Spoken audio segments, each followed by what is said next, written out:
नमस्कार, आप देख रहे हैं बिजनेस टुडे बाजार। मैं हूं हर्ष शर्मा। तो आज हम बात कर रहे हैं सिगरेट से लेके जो होटल इंडस्ट्री के कारोबार में फैली कंपनी है आईटीसी की। आईटीसी को लेकर ब्रोकरेज फर्म काफी ज्यादा बुलिश हैं और एक से बढ़कर एक टारगेट दिए, 500 से ऊपर तक के टारगेट दिए हैं। इसका मतलब ये हुआ कि उनको उम्मीद है कि आने वाले दिनों में जो स्टॉक में शानदार तेजी देखने को मिल सकती है।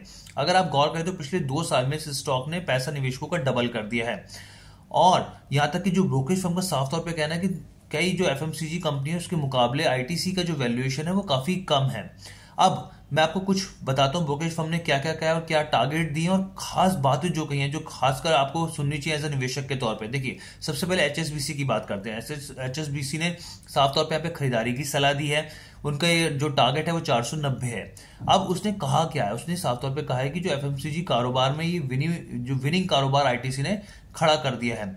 मार्जिन में लगातार विस्तार देखने को मिल रहा है, सुधार देखने को मिल रहा है। एग्री और पेपर बोर्ड कारोबार जो है अब प्रीमियमाइजेशन पर तैयार हो गया, यानी कि अब उससे मुनाफा कमाने की स्थिति पूरी तरीके से तैयार हो चुकी है।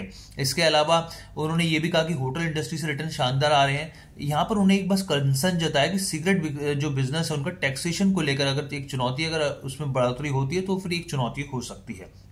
ये स्थिति एचएसबीसी की क्लियर कर दी हमने। अब मैं आपको बताता हूं कि सीएलएसए ने क्या कहा। सीएलएसए ने साफ तौर पर इसका जो टारगेट है वो 494 दिया है और उनका कहना है कि सिगरेट बिजनेस में बहुत अपार संभावनाएं हैं और दूसरी एफएमसीजी कंपनियों के मुकाबले ये बेहतर प्रदर्शन कर सकती है। इसके अलावा बीएनपी परिबा ने 500 के लेवल को क्रॉस कर दिया और उन्होंने 535 का टारगेट दे दिया है। जेफरीज ने 530 का टारगेट दिया है। तो ये जो साफ तौर पे जो ब्रोकरेज फर्म है उन्होंने इसके टारगेट को बढ़ाया है और हम लोग देख रहे थे एक दौर वो भी था जब इसमें बहुत ज्यादा स्टॉक में सुस्ती थी, लेकिन पिछले 2 साल में इसने निवेशकों के पैसे को डबल करके स्टॉक ने दिखाया है। और अब ऐसे में जो ब्रोकरेज फर्म्स है उनको साफ तौर पे मानना है कि आने वाले दिनों में इसमें तेजी देखने को मिल सकती है, क्योंकि इसमें जो बिजनेस को लेकर मैंने आपको तमाम चीजें बताई उनका यहाँ पर स्थिति माननी है। अब आपको कैसी लगी वीडियो, आप हमें कमेंट करके जरूर बताइएगा। बहुत बहुत धन्यवाद।